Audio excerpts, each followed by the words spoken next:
어둠 속에서 빗소리가 들려온다. 당신이라면 가족을 위해 어디까지 견딜 수 있습니까? 오늘 들려드릴 이야기는 한 가장의 선택과 그 끝에 숨겨진 충격적인 진실에 관한 것입니다. 이것은 단순한 비극이 아닙니다. 우리 모두의 이야기일 수 있습니다. 2024년 3월 서울 변두리의 작은 아파트. 45세 현우는 오늘도 지친 몸을 이끌고 집으로 돌아온다. 늦은 저녁 작은 식탁 앞. 중학생 딸 수진이는 학원 안내문을 들고 망설이며 아빠의 눈치를 본다. 아내 지은은 남편의 피곤한 얼굴을 보며 걱정스러운 표정을 짓는다. 여보, 요즘 너무 힘들어 보여. 괜찮아? 괜찮아. 다들 이렇게 사는 거지 뭐. 하지만 현우의 눈빛은 괜찮지 않았다. 15년을 다닌 회사에서 그는 대리에서 과장으로 겨우 한 단계 올랐을 뿐이었다. 매달 통장을 보며 한숨 쉬는 날들이 반복되고 있었다.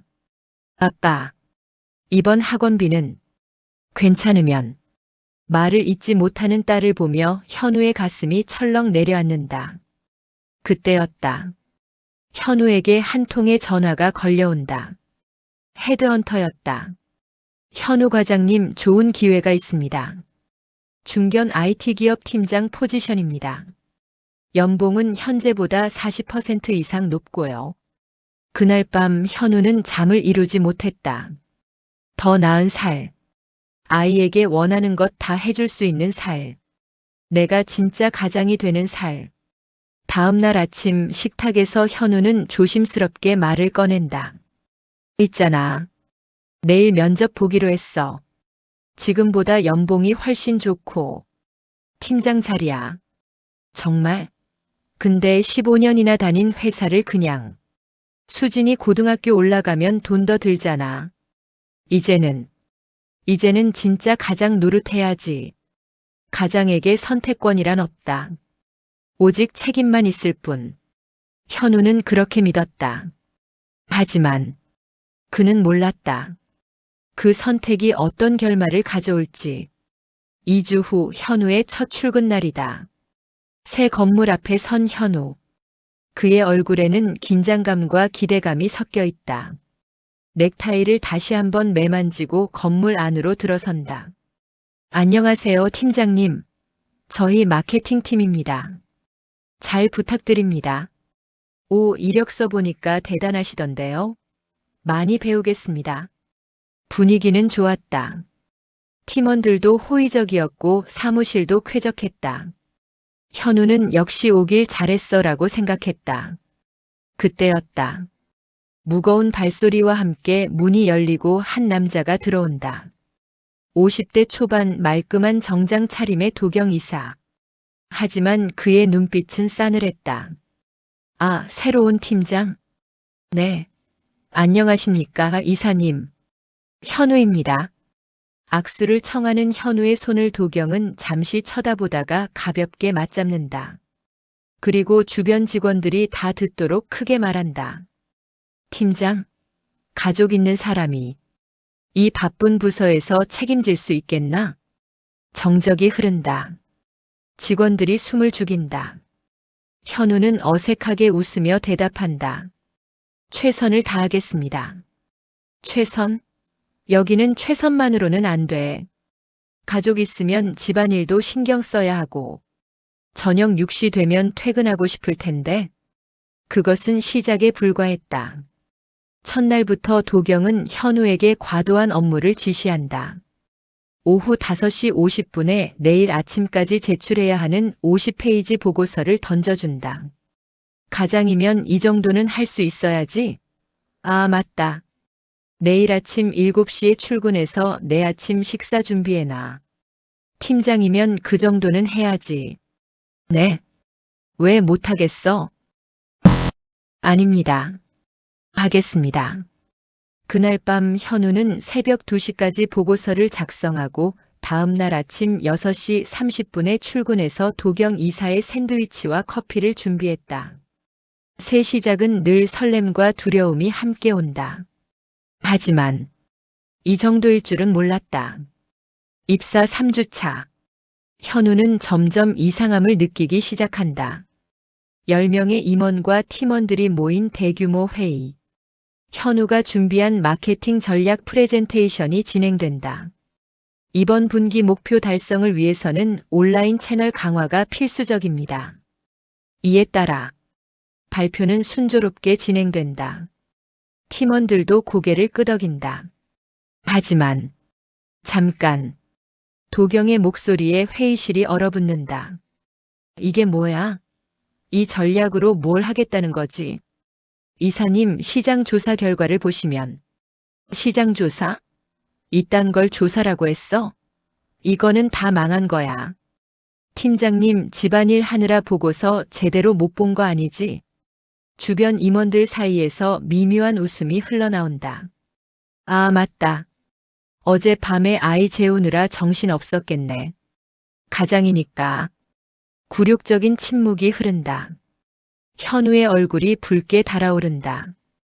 팀원들은 고개를 숙이고 아무 말도 하지 못한다. 죄송합니다.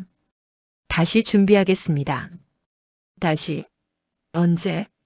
또 밤새 하면 내일 피곤해서 제대로 못하잖아. 가족 있는 사람이 이래서 안 된다니까. 회의가 끝나고 현우는 화장실로 달려간다. 세면대를 붙잡고 몇 번이고 찬물로 얼굴을 씻는다. 그날 이후 일주일에 3번.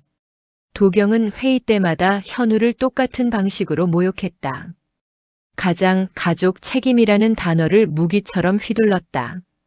복도에서 도경이 직원들 앞에서 비아냥댄다. 팀장님, 오늘은 정시 퇴근 안 하시나? 엘리베이터에서는 가족 사진 좀 보자.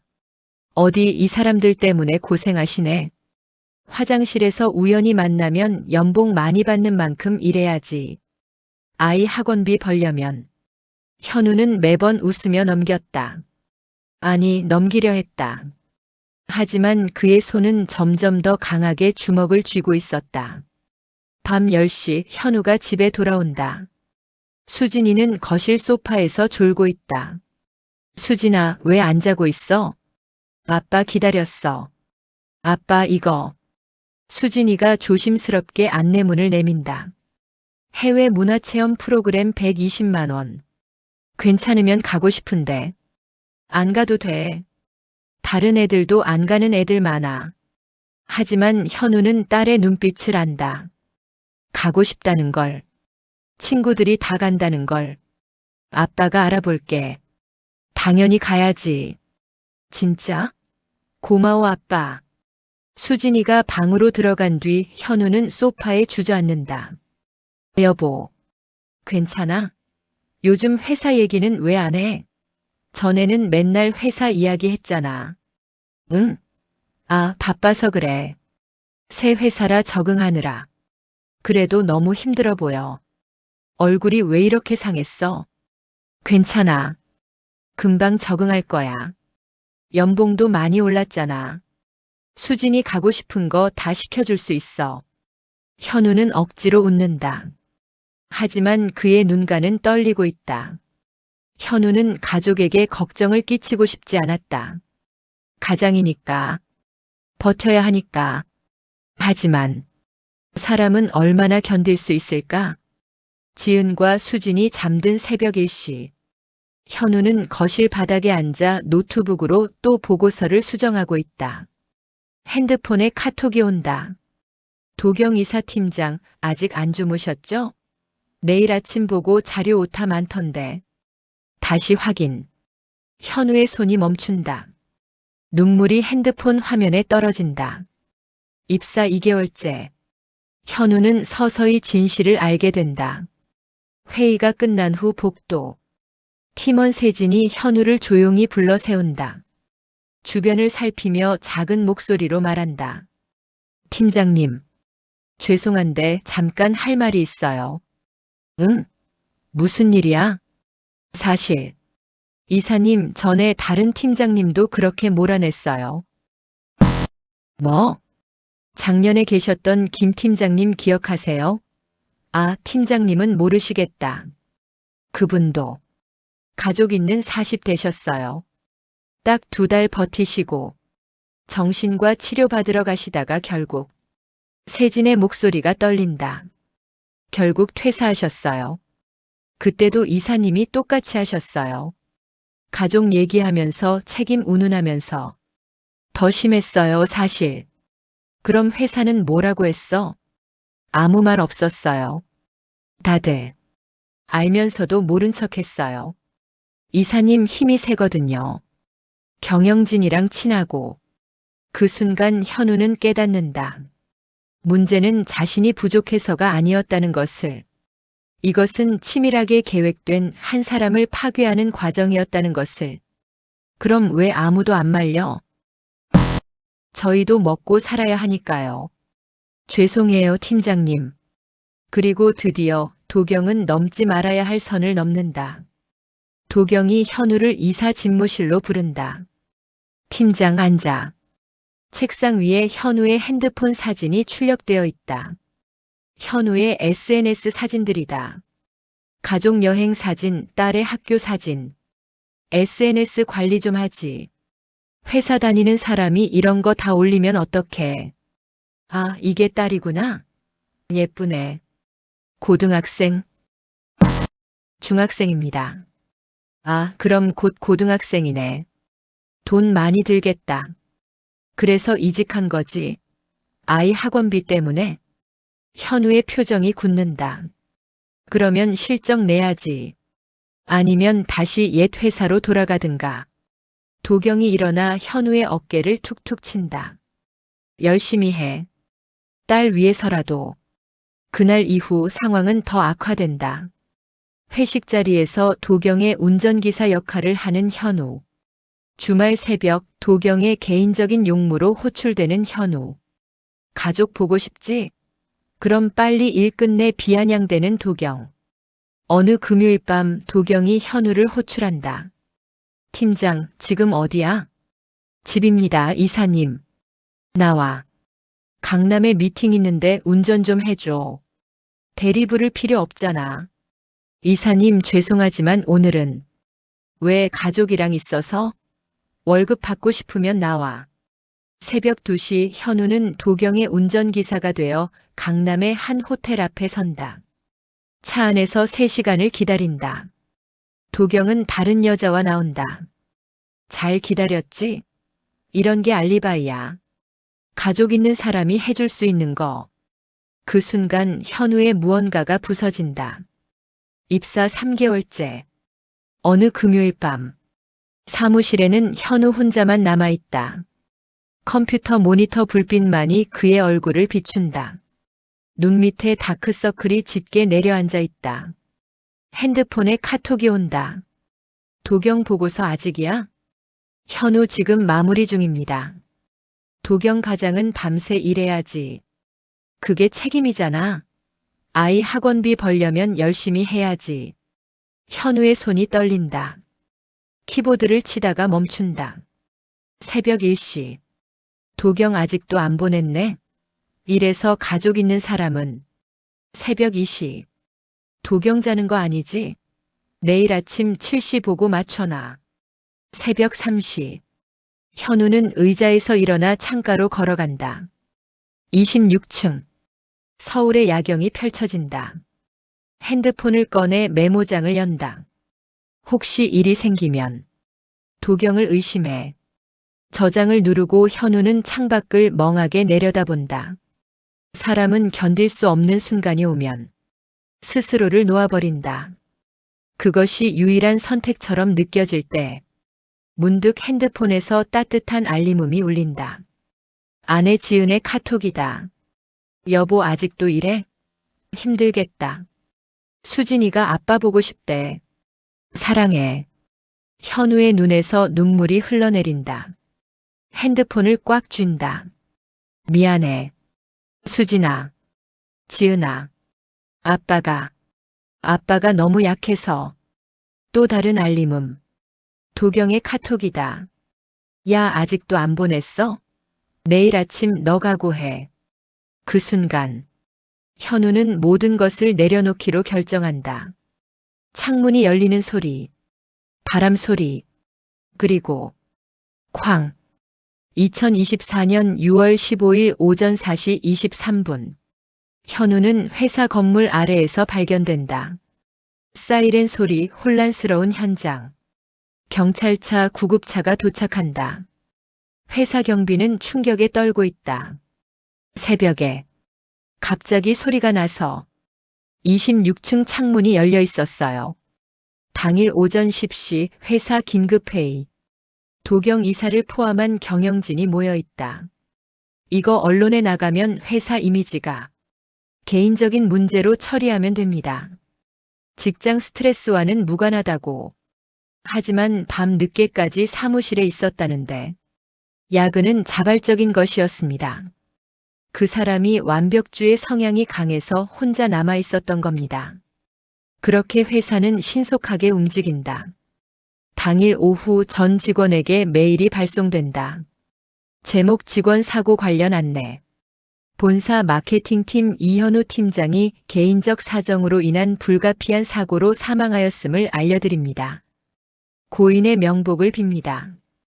본 사안은 직무와 무관한 개인사로 확인되었으며 외부 문의 시 회사 방침에 따라 답변해 주시기 바랍니다. 기자회견장. 도경 이사가 기자들 앞에 선다.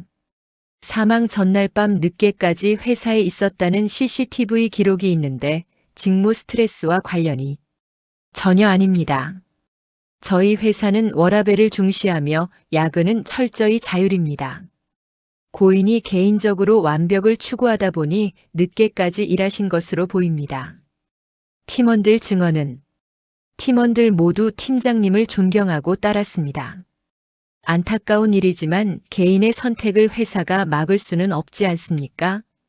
마케팅팀 사무실. 팀원들에게 인사팀 직원이 서류를 돌린다. 외부 문의가 있을 경우 이 매뉴얼대로만 답변해 주세요. 개인적 의견이나 추측은 절대 금지입니다. 이는 고인과 유가족을 위한 것이기도 합니다. 팀원 세진은 서류를 받아들고 손이 떨린다. 옆자리 준호는 고개를 떨군 채 아무 말도 하지 못한다. 입막음, 은폐. 그리고 회사는 마치 아무 일도 없었던 것처럼 돌아간다. 장례식장. 검은 리본이 걸린 영정 사진. 현우의 웃는 얼굴. 아내 지은은 남편의 사진 앞에 무릎을 꿇고 울고 있다. 딸 수진이는 엄마 옆에서 눈물도 나오지 않는 듯 멍하니 앉아 있다. 왜 아무 말도 안 했어? 그렇게 힘들었으면 말을 해야지. 조문객들이 오고 간다. 그 중에 도경 이사도 있다. 유족분께 심심한 위로의 말씀을 드립니다. 저희도 정말 안타깝습니다. 도경은 정중하게 고개를 숙이고 나간다. 마치 진짜 슬픈 것처럼. 장례식이 끝난 뒤 텅 빈 장례식장. 지은은 남편의 유품을 정리한다. 핸드폰, 지갑, 넥타이. 그때 지갑 속에서 작은 메모 한 장을 발견한다. 남편의 필체다. 혹시 일이 생기면 도경을 의심해. 지은의 손이 떨린다. 메모를 꽉 쥔다. 당신, 뭘 견뎌온 거야? 수진이가 다가와 엄마의 어깨를 잡는다. 엄마, 아빠가 왜 이런 메모를? 모르겠어. 하지만 엄마가 알아낼 거야. 반드시. 그녀의 눈빛이 흔들리다가 점점 단단해진다. 경찰서 내 작은 사무실. 말단 형사 민수는 현우 사건 보고서를 넘기다가 멈춘다. 이게 왜 단순 사고로 종결 처리야? 상사는 귀찮다는 듯 말한다. 가정 문제라더라. 건드리지 마. 회사도 크고 까다로워. 하지만 보고서 보면 이상한 점이 너무 많은데요. 새벽 3시까지 사무실에 혼자 남아 있었고 도경 이사와의 카톡 기록도. 민수야, 우리는 증거로 말해야 돼. 추측으로는 안 돼. 그리고 위에서 종결하래. 위에서요? 그래. 이 사건 더 파지 마. 하지만 민수는 보고서를 다시 펼친다. CCTV 기록, 카톡 시간, 사망 장소. 뭔가 맞지 않는다. 이건 그냥 사고가 아니야. 민수는 직감적으로 느낀다. 며칠 후 지은이 경찰서를 찾아온다. 민수와 처음으로 마주한다. 형사님, 제 남편 사건. 정말 단순 사고인가요? 유족분이시군요. 저도 몇 가지 의문점이 있긴 합니다만. 이거 봐주세요. 지은이 가방에서 서류 봉투를 꺼낸다. 남편의 밤샘 보고서들, 새벽 3시에서 4시까지 작성된 타임스탬프, 도경 이사와의 카톡 내역들. 민수는 서류를 하나하나 넘기며 표정이 굳어진다. 이건, 그리고 이것도요. 지은이 핸드폰을 꺼낸다. 녹취 파일이 있다. 재생 버튼을 누르자 도경의 목소리가 흘러나온다. 가족 있는 주제에 이것도 못해? 이러니까 애들 학원비 걱정하지. 이 새끼가 팀장? 웃기고 있네. 오늘도 밤샐 거지. 가장이니까. 민수는 주먹을 꽉 쥔다. 이건 명백한 직장 내 괴롭힘입니다. 그런데 회사는 개인적인 문제라고만 하고 경찰도 조사를 안 하더라고요. 제발. 제 남편이 왜 죽었는지 알고 싶어요. 제가 도와드리겠습니다. 비공식적으로라도. 정말요? 네. 이건 그냥 넘어갈 수 없는 사건입니다. 지은과 민수는 비밀리에 공조를 시작한다. 며칠 후 지은과 민수는 회사로 찾아간다. 현우의 팀원들을 만나기 위해. 회사 1층 카페. 팀원 세진이 떨리는 목소리로 나온다. 유족분이시군요. 팀장님 일은 정말. 제 남편한테 무슨 일이 있었는지 말씀해 주세요. 제발요. 세진은 주변을 두리번거린다. 다른 직원들이 지나간다. 그녀는 고개를 떨군다. 죄송해요. 저희 아무 말 못해요. 왜요? 뭐가 무서운 거예요? 다들 잘릴까봐요. 회사에서 입막음 메일 보냈어요. 외부한테 함부로 말하면 계약 위반이라고. 민수가 끼어든다. 법적으로 보호받을 수 있습니다. 진실을 말하는 건 범죄가 아니에요. 하지만 이사님 힘이세요. 경영진이랑 친하고 우리 같은 사람들이 뭘 어떻게 해요. 그때 다른 팀원 준호가 다가온다. 그도 창백한 얼굴이다. 이거라도 보세요. 준호가 조심스럽게 USB를 건넨다. 팀장님이 마지막으로 작업하신 폴더예요. 제가 백업해뒀어요. 혹시 몰라서. 고맙습니다. 그리고 팀장님 혼자만 당한 게 아니에요. 작년에도 재작년에도 이사님한테 당한 사람들 많아요. 다들 입 다물고 나갔죠. 회사 전체에 공포와 침묵이 내려앉아 있다. 하지만 균열은 시작되고 있었다. 조사 소문이 회사에 돈다. 도경 이사는 이를 듣고 직접 지은에게 전화를 건다. 여보세요? 이현우 팀장 부인이십니까? 저는 도경입니다. 지은의 손이 떨린다. 하지만 목소리는 침착하게 유지한다. 무슨 일이시죠? 부인, 요즘 이상한 소문이 돌던데요. 혹시 회사를 상대로 뭔가 하시려는 겁니까? 제 남편이 왜 죽었는지 알고 싶을 뿐입니다. 그건 안타까운 개인사였습니다. 남편 죽음을 이용해서 회사를 흔들지 마시오. 아이도 있지 않습니까? 수진이. 맞죠? 딸의 이름을 입에 올리는 순간 지은의 분노가 폭발한다. 감히 내 딸 이름을 입에 올려요? 협박이 아닙니다. 충고입니다. 쓸데없는 일로 아이까지 힘들게 하지 마세요. 회사는 부인이 생각하는 것보다 훨씬 강합니다. 제가 무너질 것 같아요? 당신이 했던 말들 남편이 다 기록해뒀어요. 녹음도 있고 문자도 있어요. 전화 너머로 잠시 침묵이 흐른다. 부인 실수하지 마세요.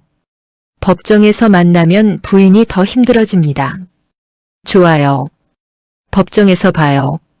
당신이 제 남편한테 한 짓 다 밝혀낼 거예요. 지은은 전화를 끊고 이를 악문다. 손은 떨리지만 눈빛은 흔들리지 않는다. 민수는 현우의 핸드폰 데이터를 복구하기 위해 디지털 포렌식 전문가를 찾아간다. 삭제된 파일들 복구 가능할까요? 해보죠. 물리적 손상이 없으면 가능합니다. 몇 시간의 작업 끝에 전문가가 고개를 끄덕인다. 됐습니다. 음성 파일 여러 개. 삭제된 지 얼마 안 됐네요. 재생 가능한가요? 네. 들어보시겠어요? 첫 번째 파일이 재생된다. 도경의 목소리다. 가장은 책임 운운하면서 이 정도 일도 못해? 이러니 애들 학원비 걱정하지. 두 번째 파일. 너 같은 놈이 팀장이야? 15년 다닌 회사에서도 못 올라간 게 이유가 있지. 무능해서. 세 번째 파일. 오늘 밤샐 거지? 가족 보고 싶으면 빨리 끝내든가. 아, 그래도 내일 아침 7시에는 내 식사 준비해야 하니까 잠은 못 자겠네. 네 번째 파일. 현우의 떨리는 목소리가 들린다. 이사님, 너무 힘듭니다. 가족도 있고. 가족? 그래서 연봉 많이 준 거잖아. 싫으면 나가든가. 나갈 데 있어? 다섯 번째 파일. 주말에 내 개인 일 좀 해줘. 어차피 팀장은 24시간 대기죠. 아, 아내한테는 회사 일이라고 하면 돼. 내가 알리바이 만들어줄게. 여섯 번째 파일. 현우의 흐느끼는 소리. 제발. 그만 좀 하세요. 뭐? 지금 나한테 대드는 거야? 민수는 주먹을 꽉 쥔다. 옆에서 듣고 있던 지은은 바닥에 주저앉아 온다. 이게 내 남편이 견뎌온 거였어. 부인, 이건 결정적 증거입니다. 이걸로 도경을 기소할 수 있어요. 정말요? 네. 명백한 직장 내 괴롭힘, 업무상 재해입니다. 민수는 모든 파일을 복사하고 보고서를 작성하기 시작한다. 민수는 상부의 압박 속에서도 정식 보고서를 제출한다. 이 사건은 단순 자살이 아닙니다. 직장 내 괴롭힘에 의한 업무상 재해입니다. 민수야, 이거 잘못하면 너만 손해야. 회사가. 그래도 해야 합니다. 이건 명백한 범죄예요. 퇴짜를 놓던 상부는 녹음 파일을 듣고 표정이 굳어진다. 이건 20개가 넘는 녹음 파일입니다. 3개월간의 지속적인 괴롭힘이 기록되어 있습니다. 폭언, 모욕, 강요, 협박. 다 담겨 있어요. 젠장. 결국 경찰은 정식 조사팀을 꾸린다. 도경의 악행은 빠르게 언론에 퍼지고 회사 내부에서 숨겨진 피해자들이 하나둘 증언하기 시작한다. 익명의 전 직원어가 제보한다. 저도 3년 전에 도경 이사 밑에서 일했습니다. 똑같았어요. 가족 있다는 이유로 매일 괴롭혔죠. 결국 정신과 치료받다가 퇴사했습니다. 전 직원 B. 예전 팀장도 비슷하게 무너졌어요. 그때도 회사는 덮었죠. 개인 문제라고. 현직 직원 C. 다들 알았어요. 근데 말 못했어요. 이사님 건드리면 우리도 끝이니까. 제보는 눈덩이처럼 불어난다. 10명, 20명, 30명. 도경의 피해자들이 줄줄이 나타난다. 도경 이사는 결국 경찰에 소환된다. 조사실. 민수가 도경과 마주 앉는다. 도경 씨, 이현우 팀장에게 지속적으로 괴롭힘을 가했다는 증언과 증거가 있습니다. 헛소리. 나는 정당한 업무 지시를 했을 뿐입니다. 새벽 3시에 카톡으로 가장은 밤새 일해야지라고 한 게 정당한 업무 지시입니까? 그건 격려였습니다. 주말에 개인 운전기사로 쓴 것도 업무입니까? 회사 관련 미팅이었습니다. 호텔 앞에서 여자와 함께 나온 것도 회사 일이었습니까? CCTV에 다 찍혀 있습니다. 도경의 얼굴이 창백해진다. 그건. 그리고 이 녹음 파일들 들어보시겠습니까? 민수가 재생 버튼을 누른다. 도경의 폭언들이 조사실에 울려 퍼진다. 무능한 새끼, 가족 때문에 못 쓰는 놈, 애들 학원비나 벌어. 도경은 할 말을 잃는다. 변호사.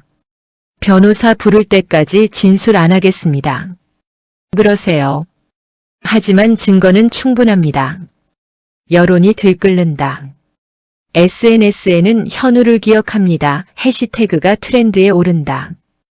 회사 앞에는 시민들이 모여 항해 시위를 한다. 직장 내 괴롭힘 근절하라. 도경 구속하라. 회사는 책임져라. 결국 회사는 긴급 기자회견을 연다. CEO가 직접 나선다. 이번 사건에 대해 깊은 사과의 말씀을 드립니다. 회사 차원에서 관리 감독을 제대로 하지 못한 점 진심으로 사과드립니다. 기자들의 질문이 쏟아진다. 그동안 왜 몰랐습니까? 도경 이사의 행태는 회사 내에서 공공연한 비밀이었다는 증언이 있는데요. 다른 피해자들에 대한 조치는? CEO는 땀을 흘리며 답변한다. 모든 피해자분들께 별도로 연락드려 보상 방안을 논의하겠습니다.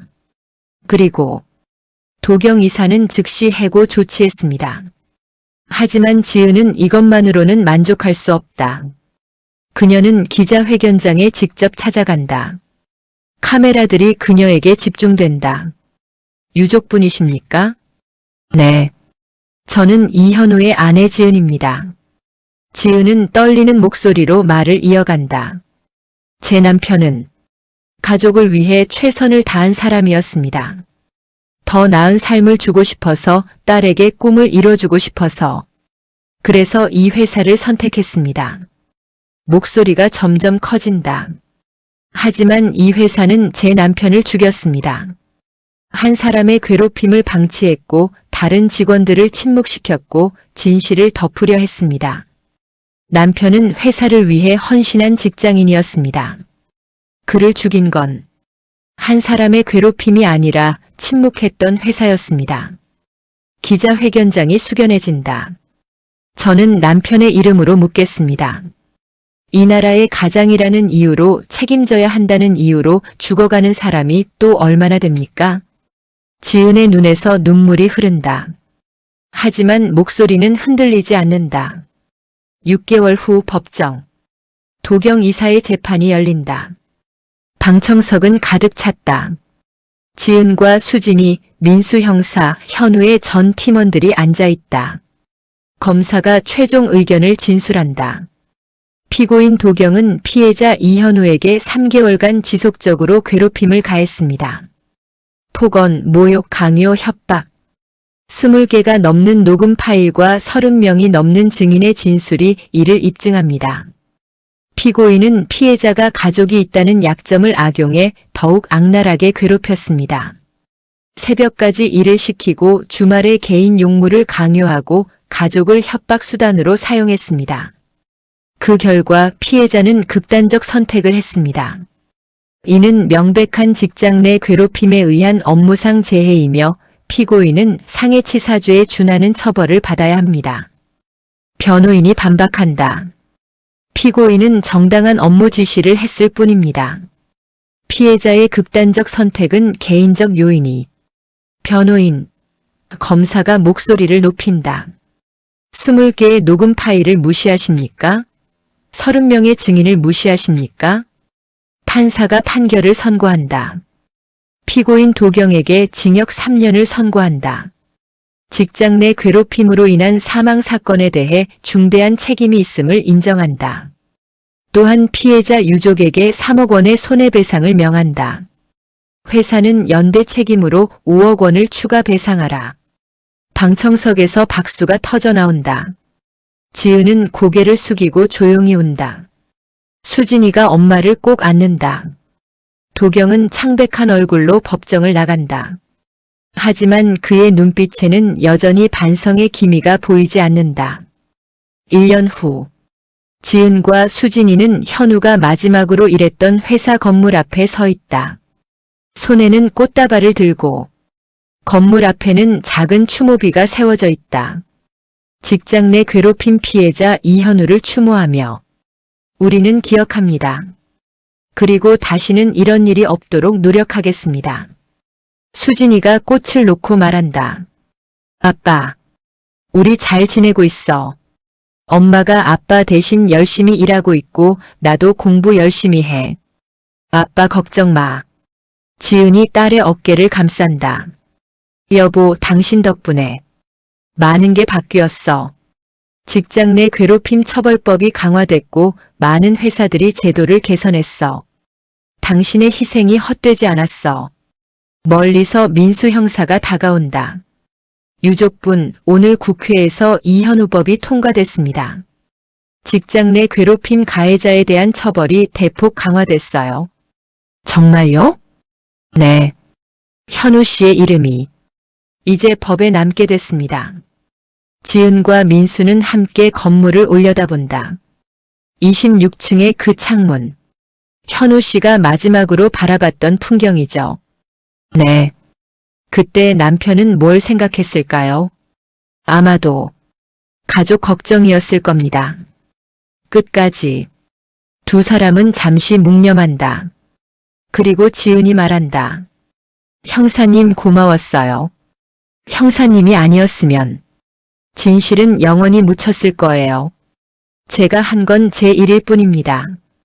진짜 대단한 건 부인이셨어요. 포기하지 않고 끝까지 싸우셨잖아요.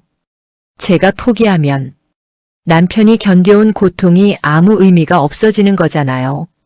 멀리서 수진이가 엄마를 부른다. 엄마, 이제 가자. 아빠도 우리 빨리 일상으로 돌아가길 바라실 거야. 지은은 마지막으로 건물을 바라본다. 여보, 이제 편히 쉬어. 우리는 강하게 살아갈게. 화면이 서서히 어두워진다. 진실은 언제나 위에 있는 것이 아니다. 들여다보려는 사람의 마음속에 있다. 현우는 죽었지만 그의 이야기는 끝나지 않았다. 지금 이 순간에도 누군가는 견디고 있다. 누군가는 무너지고 있다. 당신의 주변을 돌아보라. 그들에게 손을 내밀어라. 가장이라는 이름으로, 책임이라는 이름으로 죽어가는 사람이 더 이상 없기를. 화면이 완전히 어두워진다. 이 이야기는 실화를 바탕으로 재구성되었습니다. 직장 내 괴롭힘으로 고통받고 계신가요? 고용노동부 직장 내 괴롭힘 신고센터 1350. 정신건강위기 상담전화 1577-0199. 당신은 혼자가 아닙니다.